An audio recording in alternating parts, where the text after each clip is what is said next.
Third time's Take the 3. charm. Oh, shit. So, Everybody needs a do-over. Right, yeah, every now and then. Just a mulligan, right? Just say, yeah. You got the yips. Let's do the. I'm gonna say it's.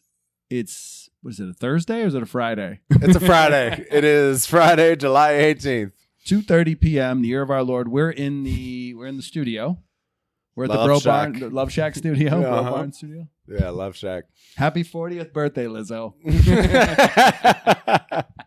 And I just want to set this up that T and I recently went on an adventure together. If you can call it that. And there's a lot that we want to share with you. So just as a trigger warning, we are going to talk about The police. we're going to talk about law enforcement tonight. We're going to talk about speech. We're going to talk about suicide ideation. So just as an FYI, that's what you're getting yourselves into. And if not, go listen to the Huberman Report. Or any of our other episodes. This one's, but yeah, it's a good trigger warning for all of those tuning in. This is the Catch the Sky podcast. I am your host, Sweet Tea. You were just hearing Saif. Hi.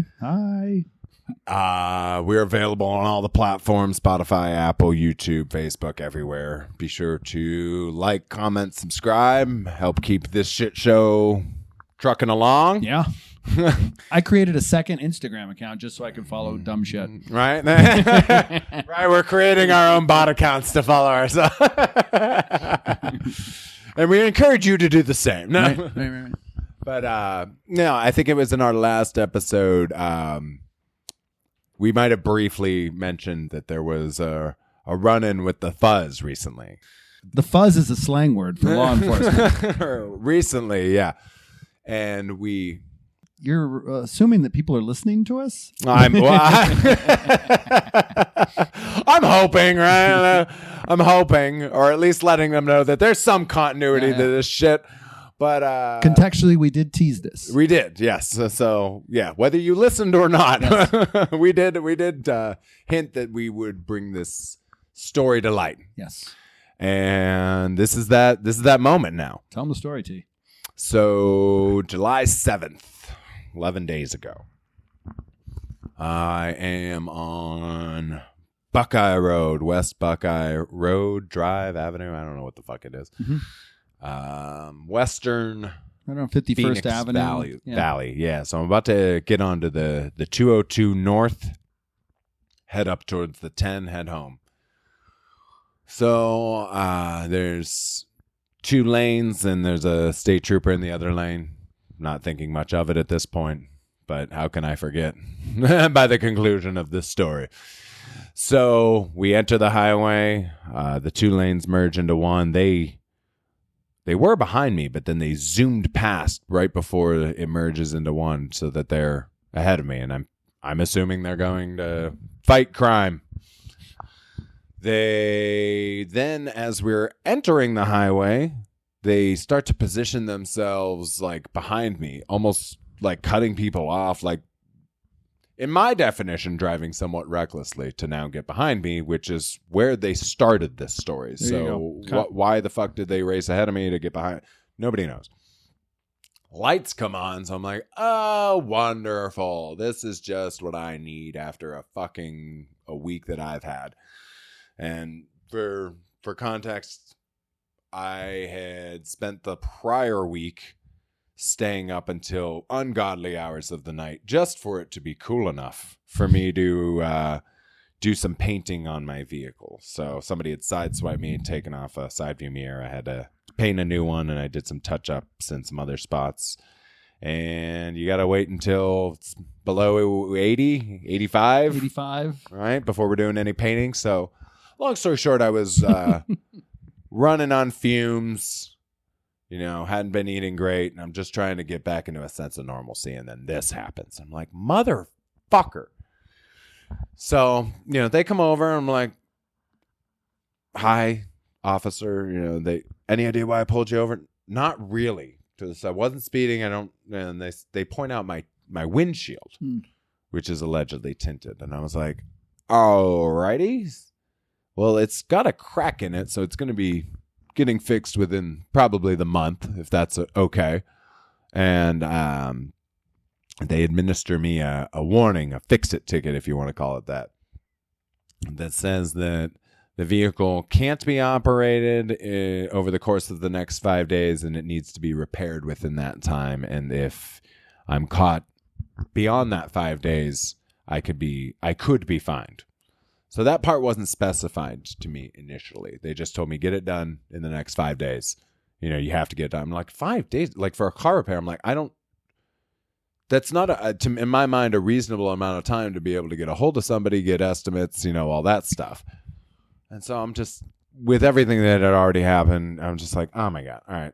You know what? I'm just going to go home and kill myself. It's fine. Just don't even fucking worry about your fucking windshield or your ticket or whatever. Wow. So, and he's mandated reporter ears. Come on.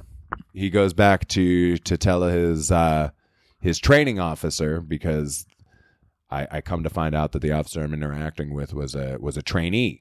So now he goes and gets the trainer, and they're both asking me to come out of the car, and I'm like, oh my God, I hope this isn't going to go the way that I think it's going to go. And next thing I know, they're accusing me of trying to run into traffic, and they're physically detaining me now. So they're cuffing me, and I'm not super thrilled about anything that's happening. So it's very, very, very tense while all this is happening. And now they're escorting me to the back of their vehicle, and it's like 110, 115. Like it was not a hot day. Yeah, was not as nice as it is today. Today's humid though. Oh yeah, we had a little rain. I'll take today over that day. I like the dry heat. But they asked you a question. So the first thing they asked me when they put me in the back of the vehicle was, when was the last time I did methamphetamine? And I looked at him, and that's where my courtesy. I was already not happy. Were you wearing the same outfit, by the way? Similar. I think the tank top. I might have had different shorts. No, you had an ASU shirt on. I ASU did. Lifeguard staff. Yes, because they were asking me. Oh my God. I told them I was a volunteer. That's right. That's a good memory. Yes. Yes. So, but he asked me if I'm on methamphetamine, and I was like, that's where I started getting pissed. I was like, say more. I'm more of a Scotch guy. What did you? Well, no. He asked me if when was the last time that I had used the Ibogaine? And I was like, never. I was like, are you fucking serious right now? I was like, never, dude. I was like, I don't even drink or take Advil. You have great teeth, so I don't know why they would assume that. Yeah, well, he assumed it because of how tense I was, and he pointed out I had goosebumps like on a certain part of my leg, which, like, I got hairy legs. Out? Yeah, I don't know, but regardless, I told him, look, bro, because this situation has gone from like bad to worse in such a rapid way that, yeah, I'm starting to get a little freaked out by the way that you guys are behaving. I'm tense. Yeah, because you just took me and detained me. They wanted you to submit. Yeah, and I'm not. Which is what I would have done. but they just would have been like, I'm sorry. Yeah, and so I was like, Mama.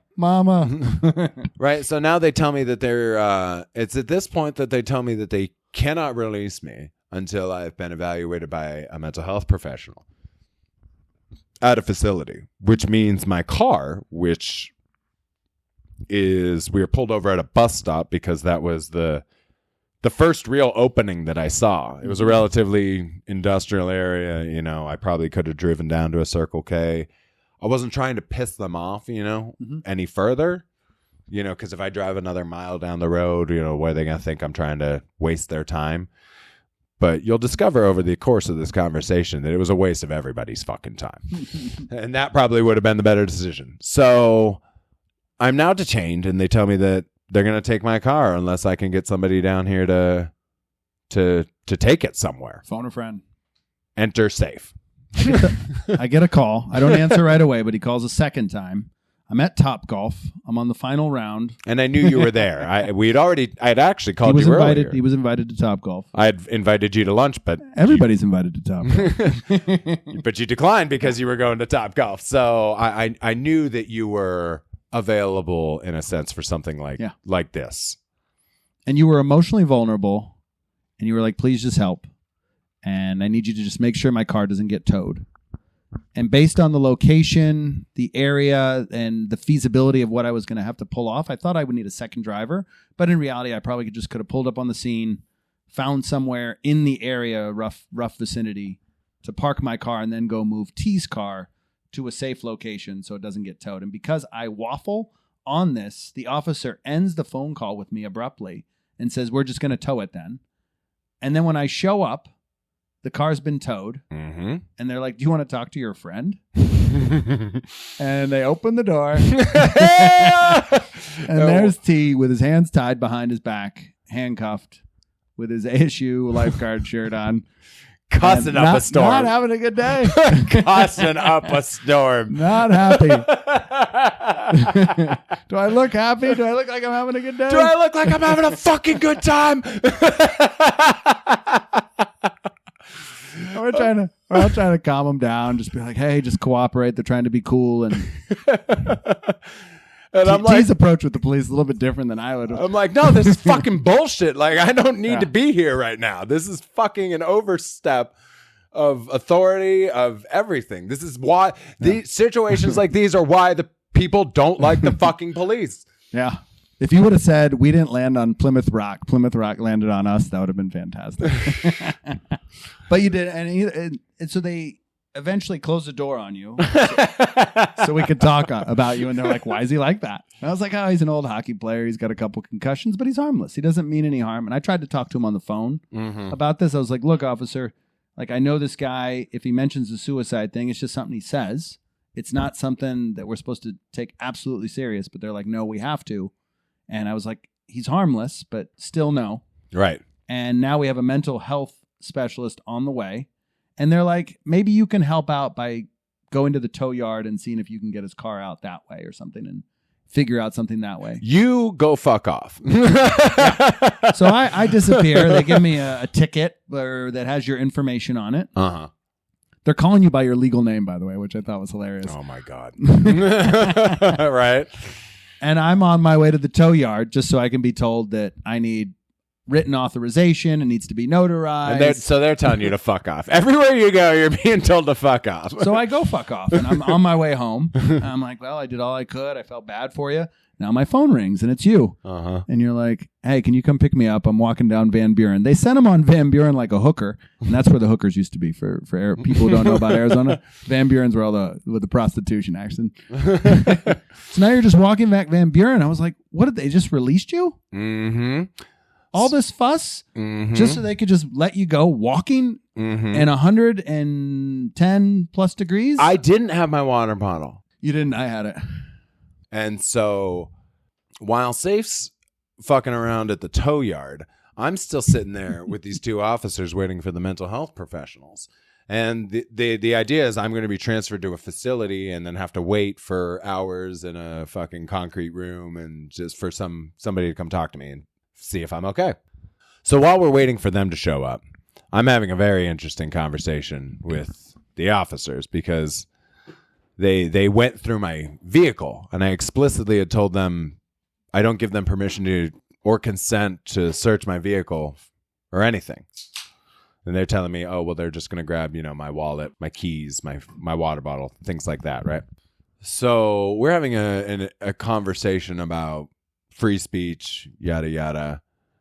And they bring up the podcast. And I was like, with all due respect, this doesn't strike me as the audience that's intelligent enough to understand what we talk about on our show. There's a chance that they're listening to this. That's fine. What would you say to office? I would say, I hope you learned to start exercising some critical thinking over your life, unless you want to just be a street level cop forever.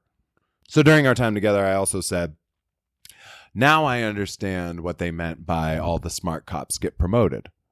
So they get promoted to, sergeant, desk jobs, detective work, because nothing good happens on the streets. Nothing. So they're going to put the resources that they're willing to expend. The expendable resources will be put on the streets. Because You said you insulted the officers and told them they were dumb. Yeah. I'm sure that went over well. Well, because he asked about our podcast. And I told him that one of our more recent episodes focuses on the very fact that people are being conditioned to not use critical thinking, and they're just following the algorithm, blindly following whatever is laid out before them. How did the podcast come up? Because they went through my car and they saw it on the screen. They saw the cards everywhere. They threw the business cards all over the place. Jesus Christ. Yeah. So there's hundreds of business cards and receipts and everything tossed all over my fucking car when I ultimately got it back. So yeah, they wanted to try to calm the situation down by talking to me about that. And it only pissed me off because episode 150 talks about how stupid people are and how they don't seem to understand. Well, I hope they listen. What they're doing. And so, yeah, that was ultimately what it came down to. Is I was just like, you're not exercising any type of critical thinking. Like, you're just following your policy blindly and not questioning whether or not you're doing more harm than good. Because in a situation like this, that's exactly what's happening. You're just traumatizing me. You've just showed up. You've taken my fucking car. Therefore you've taken my ability to make money. You've taken money out of my pocket because I have to pay to get my car back. And you're keeping me back here like I'm some sort of fucking psychopath that's going to go home and terrorize society. Tell me about the mental health evaluation that was conducted. Roadside. Yeah. So they finally show up. Roadside clinic. And they talked to me for about 2 minutes. They asked me what was going on, what I said, if I have any history of mental health issues, et cetera, and answered all the questions honestly. I'll be honest, I was a little apprehensive when they asked me about like history of, self-harm, stuff like that. But I was honest with them. I told them, yes, I've harmed myself in the past. Yes, I've tried to kill myself. Nothing like that has happened in well over a decade. So I feel like I'm past that. It's part of who I am. That's, it comes up.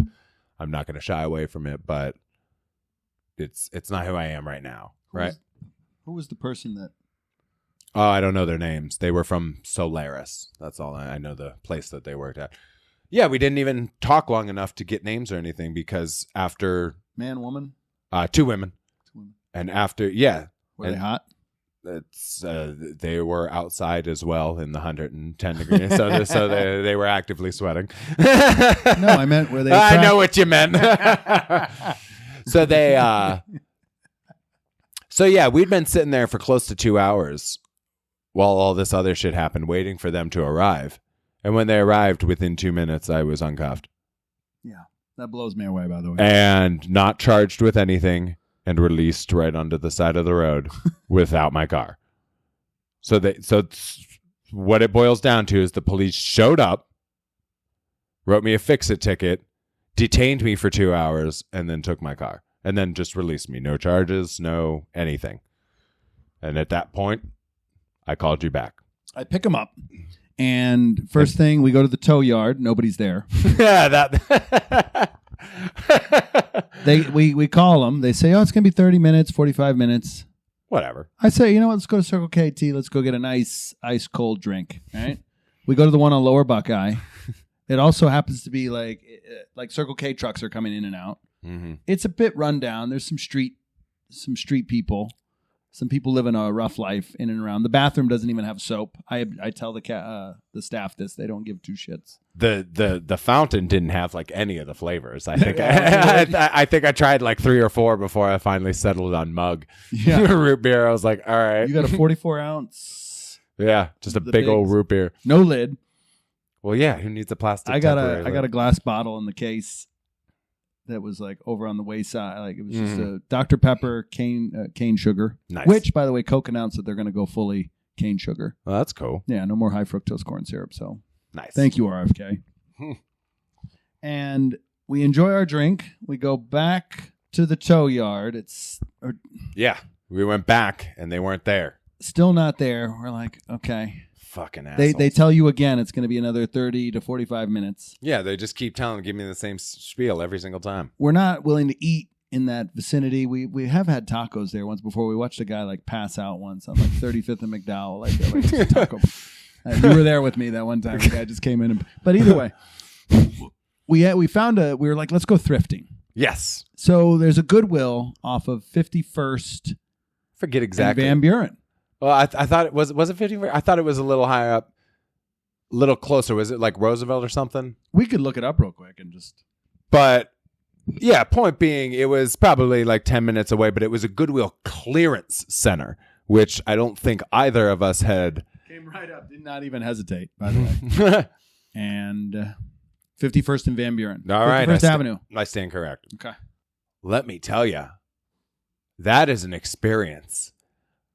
So if you've never been to a Goodwill clearance center, allegedly this is where all the merchandise goes first. Didn't look like it. It didn't strike me as that, but that is what the woman said, is that all the donated stuff. See, that doesn't seem to make sense to me, because when you donate like at the Goodwill store directly. And then it was my understanding. Yeah, I think she got that. I think she got it backwards. There has to be a vetting process for the nice shit that the people in the north side of town and the east side of town give, because what we were looking at seemed like the scraps. Right. And when you think about it, again, like if you were to donate something at Goodwill, you go to your closest Goodwill, you drop it off like at the back of the store or whatever, and there's a whole like other set of Goodwill people that you never see that are working in the back that are going through that shit. That's the first line. Right. And so I feel like then they just price it and put it out into their store, and then maybe the scraps go to the clearance center. Potentially. Or it's the stuff that's not selling, and they're like, right. Yeah, in addition to that. So yeah, I think that woman lied to us. Well, the thing is that all the stuff you got there, I don't think you paid more than $2 or $3 for your purchase. Right. So they do it. And you got a fucking dope ass jacket. They do it by the pound. Yeah, they do which I've already stolen. They do it by the pound, and yeah, it's like 99 cents or something for housewear and like $1.99 for clothing. It's by weight though. It was just like it's very minimal. But I would need a mask and gloves if I were to ever go back. Oh, there were some people there that had gloves on. I would need to. Yeah. Because I didn't know what I was touching. No. And I occasionally would pull something out, and it just was stained, and it was like, looked like a small child had worn it. I can't tell. Is this feces? I don't know what's happening right now. So I'm a little freaked out. Yeah. I'd like to go. I took a video, and a guy came over and told me to stop filming. So the whole thing felt very... took a few photos myself. Otherworldly. We had to ask the people. We were like, what the hell's about to happen? Apparently there's 7 drops a day, and they just rotate from room to room, and they fill it in with... But you have to wait until until they fill up all the bins. Mm-hmm. And then it's just like Black Friday, and they release the bowls. Yeah. It's like the running of the bulls. It's fucking nuts. Yeah. Good stuff, though. But we eventually go back to the towing yard, and we wait. Even longer, yeah. Finally, dude pulls up. Freddie. But at this point, you had gone back and forth with the police. They were calling you. You were calling them. Oh, yeah. I think you still have their number. Probably. So I believe you do, actually. I had, as a result of this whole experience, the officers admitted that towing my car was not the right move. Correct. So now we started to get into some weird power plays, because they're ceding power to me at this point. Mm-hmm. We fucked up. Okay. Well, if you fucked up by improperly seizing my vehicle, that means your quote unquote inventorying of it as well was also unmandated. Mm-hmm. So I don't know exactly how it's spelled out, but that I feel like I've heard of something called illegal search and seizure. Yeah.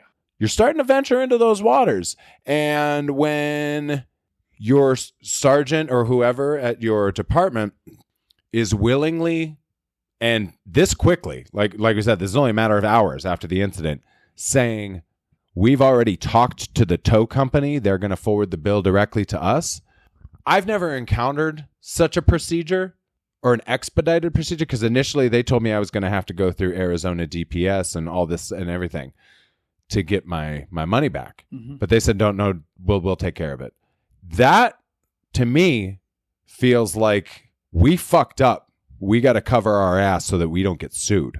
And I've contacted a couple of attorneys to figure out if it's worth pursuing. Reffy. And that is actually why I thanked you for reminding me that you did have my water bottle, because that is a pertinent piece of information, is that they just left me on the side of the road with nothing. I don't know if they had any water, but I remember when I was like, "You want me to take your bottle of water?" Mm-hmm. You were emotionally vulnerable and upset, and you were just saying flippant things that probably weren't helping you. Well, I knew that they were letting me keep it with me so that I had water, but then the concern was, and I've brought this up before, my water bottle can be used as a weapon. Yep. So it's just huge. You have a big metal. Yeah, I'm looking at it right here. It's a big. Yeah, it's just a big metal jug. 28 ounces or something. Yeah, it's like a half gallon of water. So if it's full, you just bash somebody over the head with them and kill them. You have a handle too that you could act as almost like a nunchuck. Mm-hmm. There's a small handle on it, but I put a huge carabiner on it so that I can. I consider my water bottle a weapon. Yeah, and mine I is. use it. And that is. Oh, geez. Yeah, I can get some bicep curls in on this thing. Yeah, like if you hit somebody over the head with them, you're at least knocking them out. If you get a good. Yeah. No. I've carried, like, if I don't have my water bottle, and that's like my. Yeah. So that is. So you can't say suicidal things. Yeah, so unless it's an artistic. So even by us doing this episode, they can't come over and legally detain you again. No, I would hope not. And that was a conversation that we had also while waiting. It was, mandated reporters, they bear responsibility for that person. And that is kind of one of the biggest reasons I want to do this episode, is because I disagree. I think we've talked about it enough for our listeners to know. They don't listen to us. They don't listen to us. I'm a big freedom guy. And it's pretty broad. So that sometimes people are like, oh, what do you want people the freedom to do meth and blah, blah, blah. And I'm like, kinda. Yeah, I don't necessarily need a meth store next to my dispensary. I don't need a meth dispensary. But I don't think that they should be like criminalized for using it or possessing it. It's obvious at that point, like, if it would be a better world where you do arrest somebody with meth, and instead of charging them with illegal drug possession, get them to a facility where they can receive some better care, right? To me, you're for the freedom to do or say controversial things. You're probably for legalizing all drugs. It sounds like you just don't hurt other people. Right. That's the thing. Don't hurt. So by talking about suicide, don't I have the freedom to just talk about harming myself? And isn't it okay and acceptable for me to harm myself if I want to, either through scratching myself, cutting myself, or drinking myself, or putting a bunch of pills in my body, or taking meth, or eating sugar, or eating like there's studies on red dye number 5 on how bad alcohol is for you, but there's people that go and drink it every day, and nobody's detaining them saying you have a problem. That's an alternative form of suicide, socially acceptable. You're allowed to drink yourself to death. You're allowed to say I want to get drunk and drink myself to death. But nobody's going to detain you. Right. And it's weird because I grew up in a time where this hyperbole was, you would see it and hear it in movies, TV shows, and why don't you go kill yourself? Yeah, or just I'd rather kill myself or whatever, and nobody batted an eye. We have to be serious about suicide, right? There is some You're harming. You might be harming yourself. You're still harming others. Yes, you're harming the people who care about you. Do you buy that? By the way, it's not their burden to bear. That's the thing is.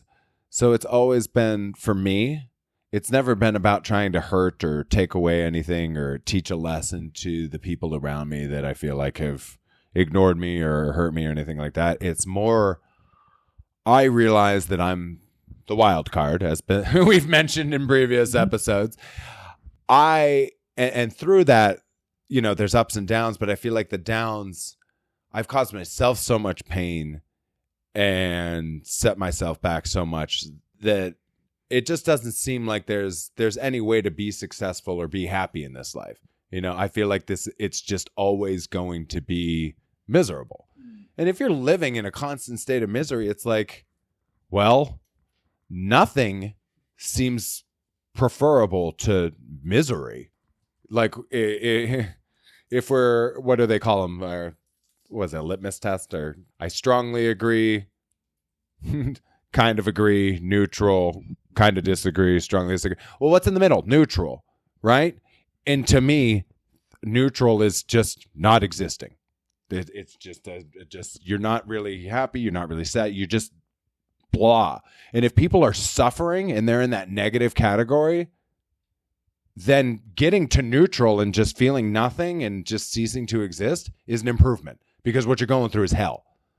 You're not living on cloud nine. You can't see that things are going to get better. It's just every day is hell.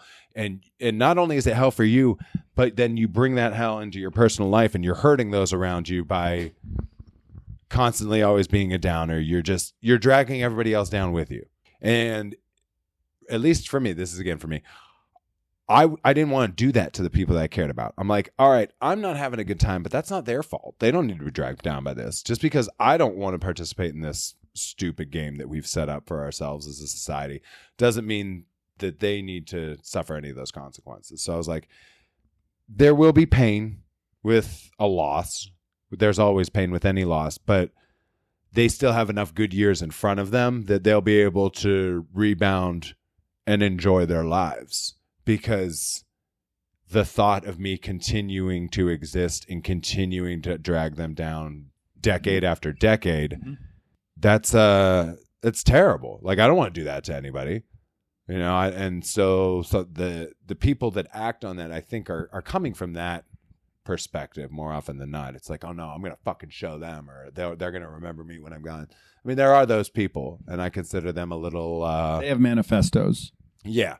And then there's the people that are just like, look, I don't want to hurt. I don't want my loved ones to hurt. And I'm the source of the hurt. So let's remove the source of the pain and everybody can just move on. So that's the idea, you know, I guess behind it is to try to get everybody to stop hurting. So it's not necessarily intended to cause more pain. You know, there might break a few eggshells making an omelet, but the idea is that everybody can be happy beyond that. And so, yeah, I don't feel like that anymore. I don't have, some relationships have gotten better, some have gotten worse, but I don't react so drastically anymore. And so to go... There's some growth. Yeah. But that doesn't mean that the hyperbole is necessarily stopping right away. So right, yeah. So the language, how you talk about it, yeah, just how you talk overall, right. Even if you're not talking about suicide, people are going to be upset with you for the way you say things, for how you say things. Yep. I felt like the officers were asking me. They were like, "What's wrong with this guy?" I was like, "He's harmless, but he's emotionally. He speaks emotionally." And that freaks people out. Yeah. And it's how you say it, and it's the way you say it. It's your tone. I guess the video function to this podcast would be a unique, like for people to actually see you have this conversation. Yeah, it'd be interesting. That's for sure.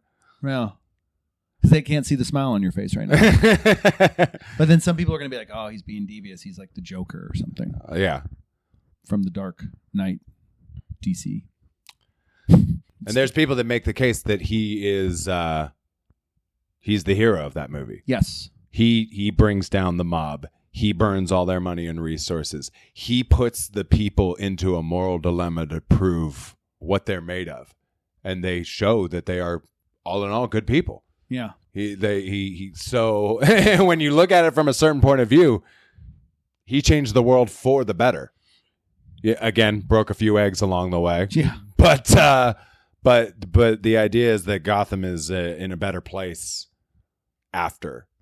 So, just throwing that out there. No, they people have theories as far as the art in the cinema. Mm-hmm. Joaquin Phoenix always been edgy. Yeah, his depiction, but he also did the Andy Kaufman thing, where he kind of went rogue and he just took on a character, and he just started being like a junkie.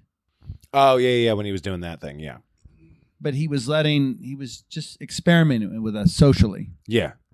And so this is how we perceive negative people, right? So we look down upon them, right? So I get where you're going with that. So yeah, like during that time, people, the common narrative trope right, trope, around Joaquin Phoenix at that time is what the fuck is going on, right? Nobody on his level of being like, what's going on is I'm just fucking with you all. What's going He's on? just playing a part. Yeah, what's going on is I wanted to get you all to sit around and ask what's going on, and I did it, and you guys fucking fell for it. You know what I mean? Mm-hmm. And like there are people that are smart enough like that, and then you see like, okay, it's not every single thing. I understand there are things that need to be taken seriously, but as individuals, we need to be smart enough to understand where the line is. You need to be able to figure out, okay, this person is actually a threat versus hyperbole. There needs to be. And if no one's ever met you, do you think they're going to see you as a threat? Dude, I don't know. Apparently, based on how I'm treated by the police, but I don't fucking know. And I don't know how I assume people assume the worst.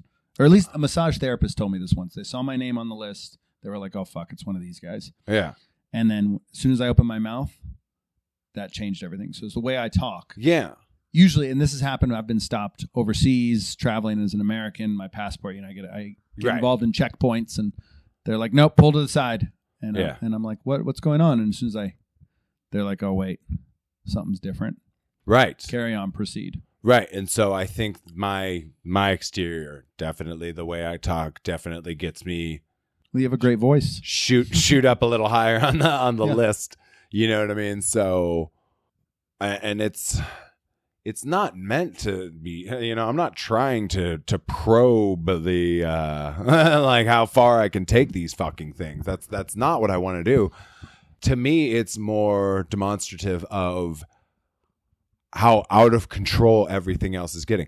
It's all, I hate yeah, exactly. I hate to say it's you could lose, just as T lost his freedom, you could also lose your freedom. Yeah. And in that instance, I guess. Like, I don't even want to know what would happen to somebody in the same scenario if they were black. Mm-hmm. See what I'm saying? Like, and so that's a whole separate conversation. Pull you over and detain you and take things away from you. Yeah. Take your freedom away from you. Yeah. Which makes no fucking sense to me. I get why you pulled into that bus stop, but and in that area, it was so industrious. It wasn't like there were multiple places to pull over. Yeah. We could go back and like figure out where, because I feel like you can drag officers away until you're in a safe position and they're in a safe position. It's like safe for everybody. Yeah. But I've often just pulled over as quickly as possible.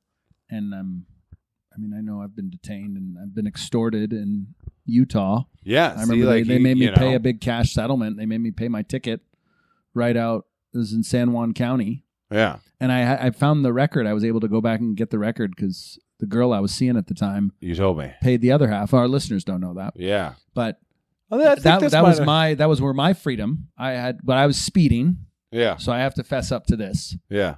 And because I've been speeding, can they legally require me to pay my ticket on site in cash if they believe that I'm not going to come back and pay the ticket? That's what he believed. That's what he told me. Right. That part, gray area, right? Most people I've asked who are in the legal field will argue, no, that was inappropriate by that officer. Right. But but I always thought maybe he was taking the money and pocketing in it. Mm-hmm. But it looks like the full amount was paid to San Juan County, or at least based on the records. So I'm impressed with, that part. But we see how they can act inappropriately. Yes. And so they act inappropriately. They act inappropriately everywhere. They're in an important job. We have in our World War III episode. We were talking about military and National Guard and whether they're acting appropriately. And whether we should be thanking them for the services they do when those services are in fact harming us. Yes. And so in this instance, your the car was taken away from you. Yeah. That doesn't seem right, but they gave it back to you without any cost. Which seems suspicious. Do my guy, because this tow company, our small business of the week,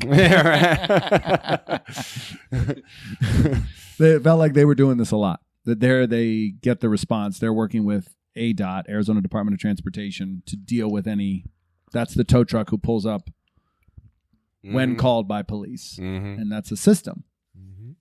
And they pay for that service. Probably. And it's the same reason why there's nobody at the office when you want to go pick it up, so that they can. But there's always someone answering the phone, so that they can add another day onto the total. Nice ladies on the phone. No, they're wonderful on the phone, but that doesn't fucking open the doors to my to get my fucking car. They know what they're doing.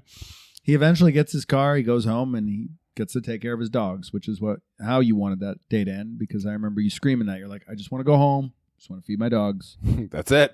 Well, because imagine what they're thinking if I don't come home at night. Yeah, and the responsibility that would have been incurred if your roommates would have had to have endured that. And what if I didn't have roommates? Mm-hmm. Yeah. Now they're pissing and shitting all over the floor. They're eating it. This is a little bit darker, but it's possibly getting sick. Now I'm incurring vet bill. There's so many fucking dominoes that can fall by doing dumb shit like the police did. Think about the dogs that are waiting for their owners to come home who don't get to come home. Yeah. And that to me is always the... Yeah, I'm sure that's happening to somebody like today, as we speak. Somebody's dog owner is not coming home. Yeah. And not because they're dead, but because of something like this, perhaps. You know what I mean? And there's nobody they can contact about. Yeah.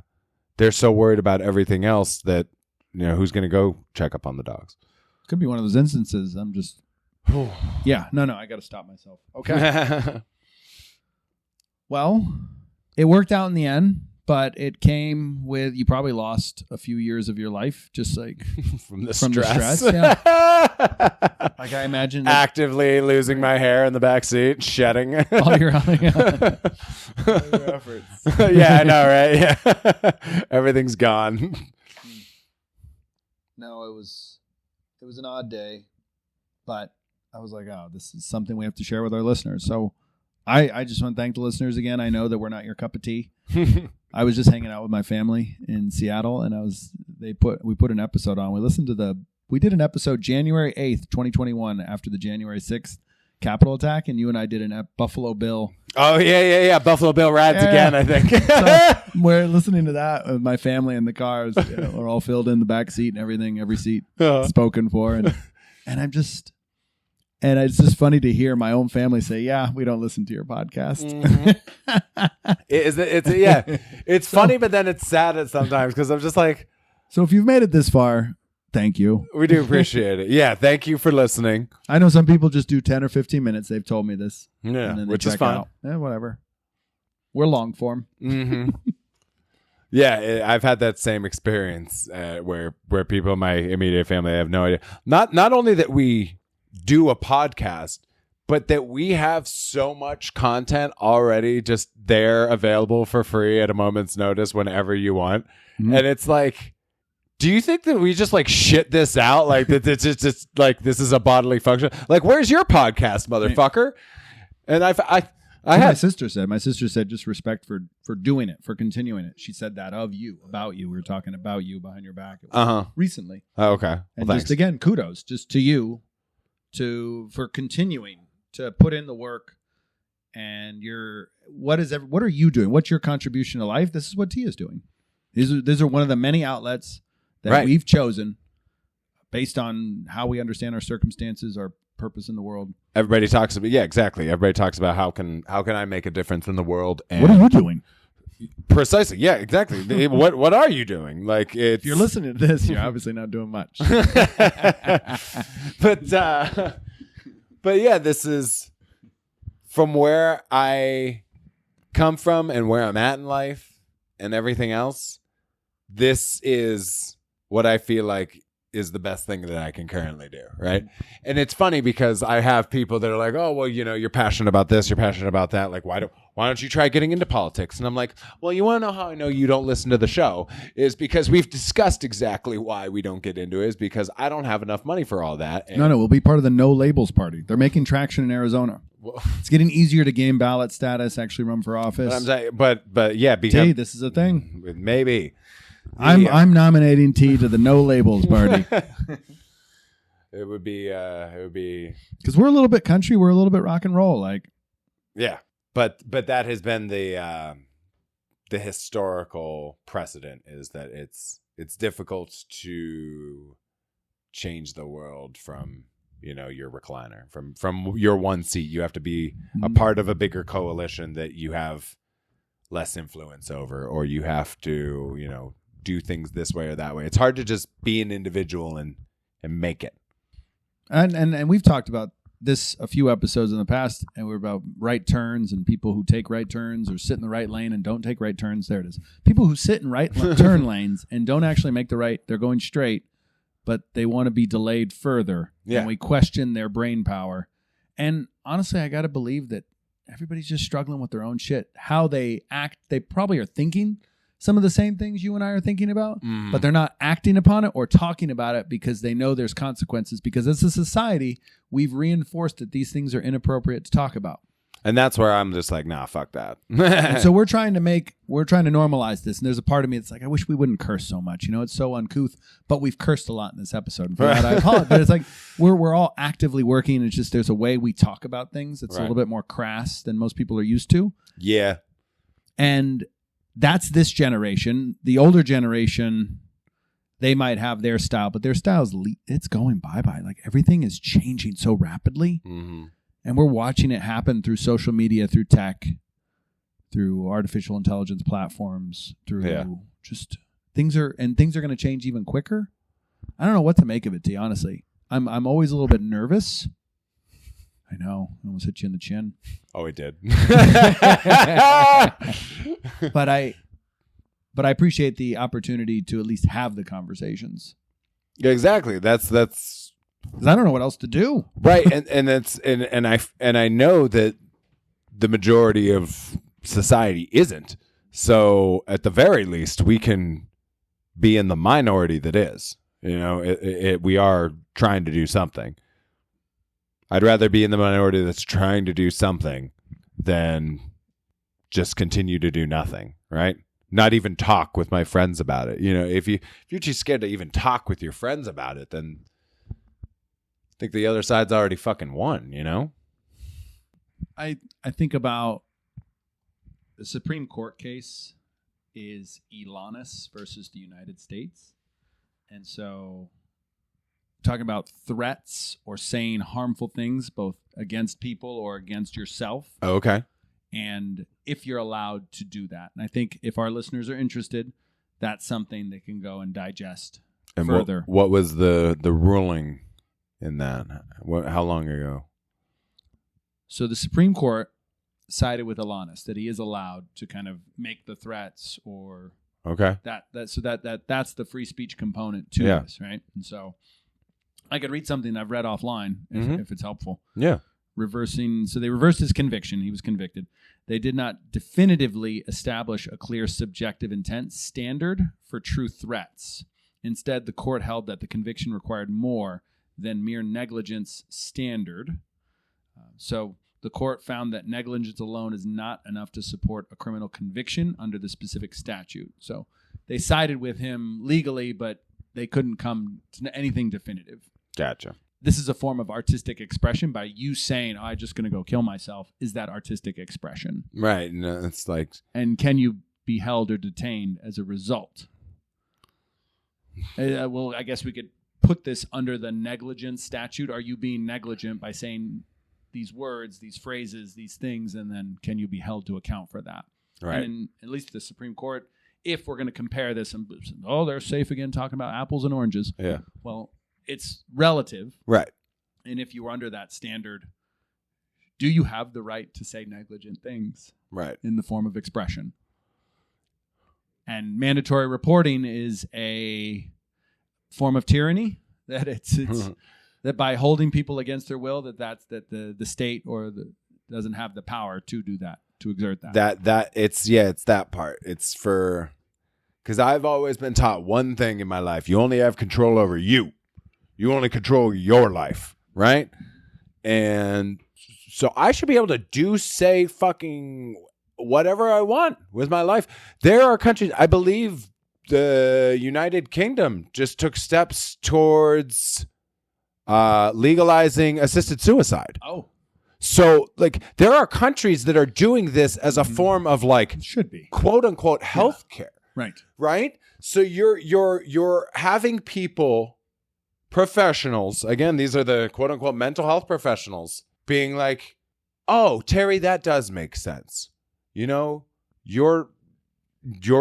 all you've experienced is pain.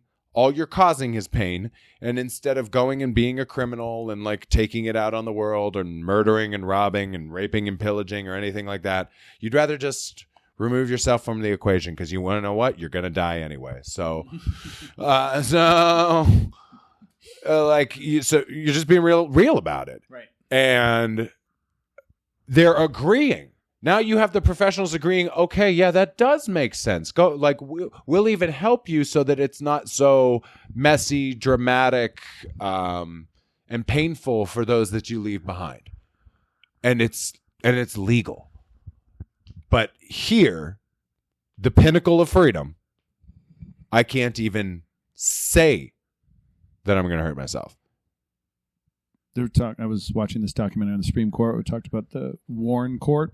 Okay. And how the Warren Court really pushed people to like, well, cut it out, Warren. You're giving more rights to those who shouldn't have rights. And there's this pushback. And Richard Nixon is part of that. It's this law and order. And so I think people forget who we are. We're Puritans.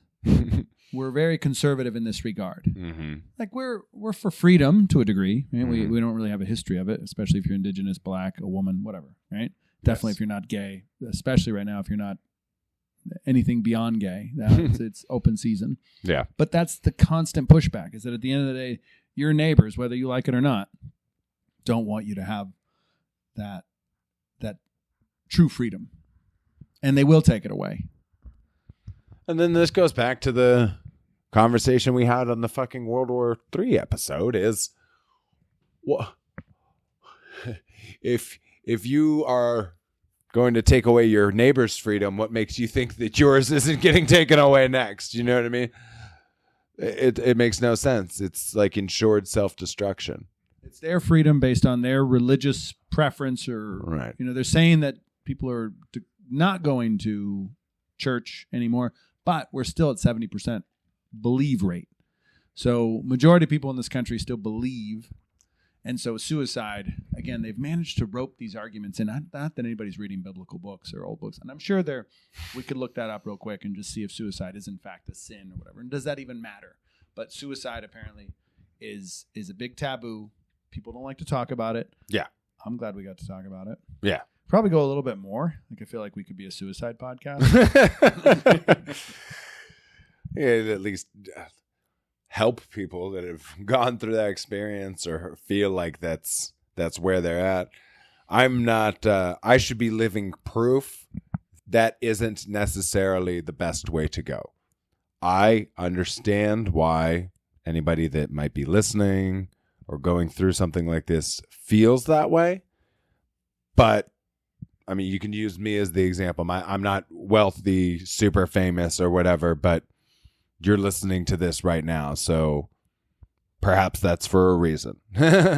And maybe you're the one person in this world that I was meant to reach through doing this entire thing. Or multiple. But right, yeah, but I'm just... yeah, our friends in Nepal and Norway might agree. Given that the people that might feel like they've got nothing left to live for, a little bit of encouragement and that things will change. They might not change so dramatically that, you know, you become rich and famous and all your wildest dreams come true, but they can improve. They can improve to you living a relatively happy life, which I feel like I am for the most part. Honestly, anybody that talks to me recently, I can tell you that I feel better than I have like in years. Just being out here, being out in the sun, like all that stuff. Everything that I knew was going to happen has happened. So I had 1 week where I literally was running off of like 3 to 4 hours of sleep every single night and like half a meal a day. That's going to start to stress a bitch out, you know? And if I say something ill-advised at that time, let's not compound it and make it worse. Let's start to learn. That's why I don't want to bash the system entirely. Them having the professionals be able to come to a conclusion right upon their arrival, you not needing to be transferred anywhere and stuff. That to me is a step in the right direction from previous policies and procedures that I've come to understand. Yeah. So they are expediting the process to a degree, But in my experience, the officers admitted that they fucked up and didn't know certain things. And when you're in a position like they are and you're taking people's freedoms away, you better have all your T's crossed and I's dotted. Otherwise, it's going to look fucking messy. Yeah. Which it was. No, I hate the whole mandatory reporter component, especially, let's just say hypothetically I was a mandatory reporter. Or I have been a mandatory reporter before. It's a great burden for me to just report. Well, and that's something that could be taken out of context. And I think even though I'm not a mental health professional, right, I still study the social sciences. So I feel like I know human behavior. Right. I feel like by having a more in-depth conversation, rather than me just being like, nope, stop, I gotta call someone in. Right. And that's where we're at. Yeah. And that's exhausting. Well, and I also think it's funny that you brought that up because I thought about that after the experience as well.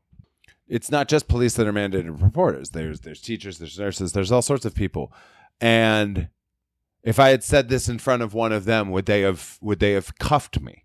Well, like newsflash, nurses don't carry handcuffs. So what are you going to do to detain me in that instance? Right. Could you have just walked away? Could I have just walked away and then they drove away?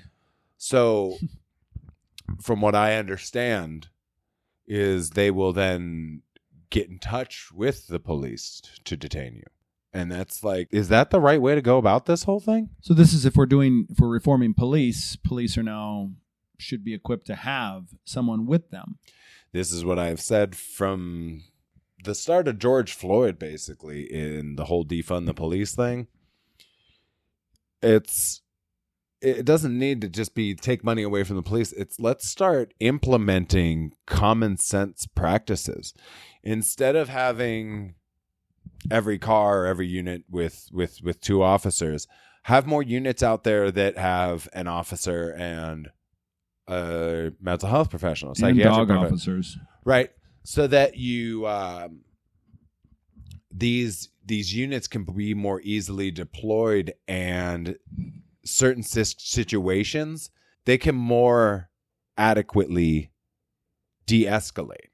Because like with a mental health professional, psychiatrist, whatever, like they have the training and the wherewithal, and the knowledge to help de-escalate situation. Like that is what their job is to bring people back down to a calm, cool level that they can function from.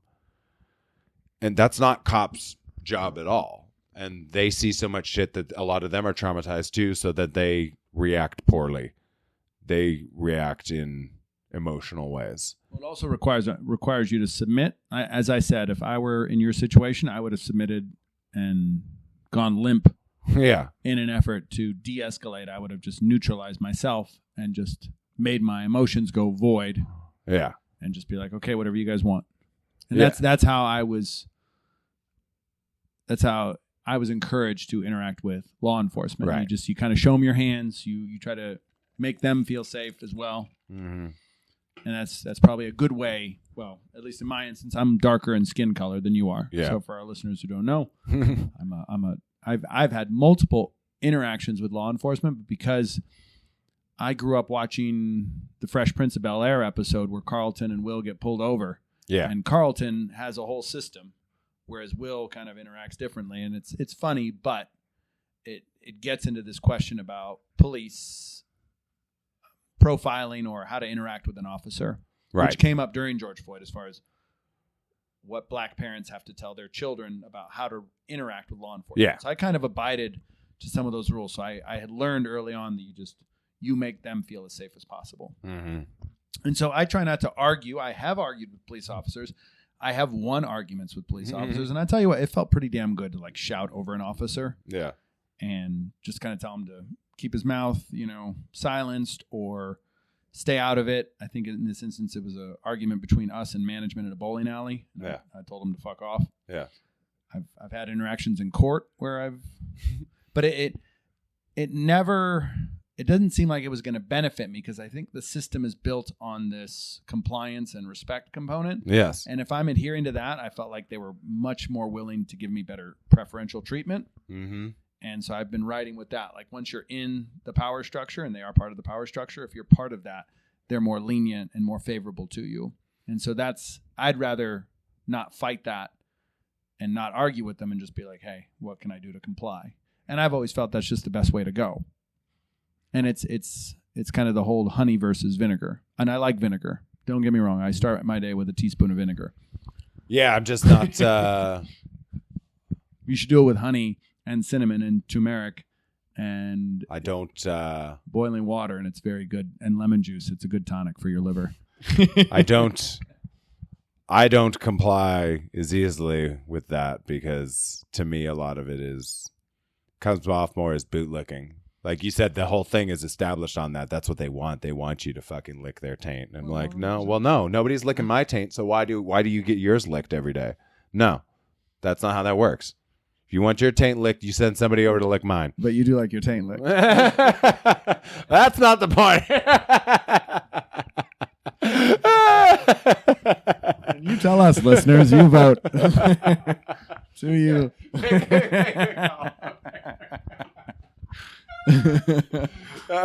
Would you prefer to have your taint licked or not? You decide. America decides. Yeah, make the call, America. That was my favorite line from the friendship episode. It was good. It was good timing. It was pretty perfect. But is that getting released? It is in the near future. I just finished editing, so I think unless there's anything else you wanted to add to this, I'm gonna beat traffic before I have to drive recklessly and get pulled over. Adventure, yeah, right. We'll wrap things up. We appreciate the listeners tuning into a little bit more of a personal episode. Personal anecdote, but it does apply to, I think a lot of people have probably had some negative or not so great interaction with the police. So we just wanted to share our most recent one. So my most recent one, Saif just happened to be a character in this wonderful story. So thank you for tuning into this episode. We appreciate your continued support. And if you enjoyed yourself, be sure to like, subscribe. You'll be notified when we drop new episodes. Leave a comment. Hell, give us an opinion on things, right? You can find us anywhere the podcasts are available. YouTube, Instagram, Facebook, all the social medias. And we look forward to seeing you again on the next one. Until then, keep trying to guess the sky. Peace.